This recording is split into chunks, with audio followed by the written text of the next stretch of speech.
In today's video, I'm just going to recreate one of the setups that we had, and this was in JP Morgan.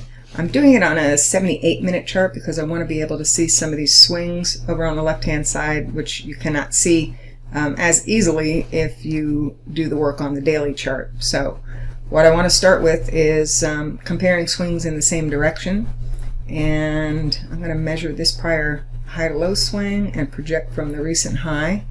Okay, so that comes in at 106.84. These other swings I know that we've gone through because this decline is much larger than those. You can see that visually.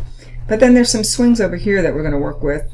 And, one would be this high to low projected from the high, but that's not near current levels. And then there's a lower high to the low.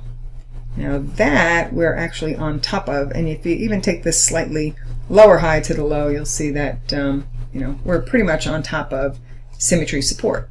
What else do we need? Well, I like to see confirmation from other Fibonacci price relationships. So here I'm going to run the retracement of the larger swing. I'm going to take the higher low to the recent high, and that also has some overlap as far as support. Looks like you have a 382 in there, you have 50% in there. There's a few other swings we can work with. Let's just try this low to high. Yeah, there's going to be there is the 786 in there.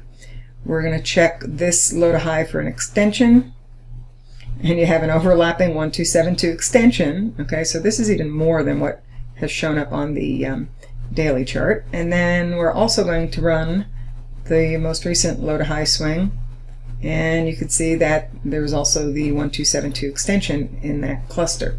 So the cluster zone, coincidence of multiple price relationships, comes in at 106.84.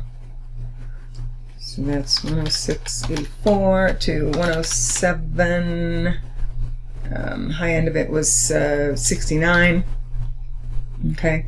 The actual low in this case has been made directly within this area. Okay, and then let's see if it's actually triggered an entry just yet, because if it does trigger an entry, then your typical target's going to be the 1272 extension of the swing into the zone. So you take the high to the low, you run the 1272 extension, then you know what the potential target is. It's up here at 119.78. What's in the way of this playing out? Well, you also want to look at the hurdles on the way up. Okay, so we're going to take these prior low to high swings, project them from the new low, and then this is going to show you the areas that are important hurdles that we would need to clear, if we are indeed going to try to extend up to that 119.78 area. So take it from one decision to the next. This is a setup. 106.84 to 107.69 is your definition of risk. Let me just go grab that trigger chart and see what it says. Okay, so JPM. Okay, well, it would have triggered a buy on the 5-minute chart a while back. It also did trigger an entry on the 15-minute chart with the moving average crossover and taking out a prior swing high. And then 30-minute. 30-minute is just trying to cross here right now. Okay, but bottom line, if we hold above this low, then 119.78 is going to be the target. And I'm wrong if we take out the low end of the zone.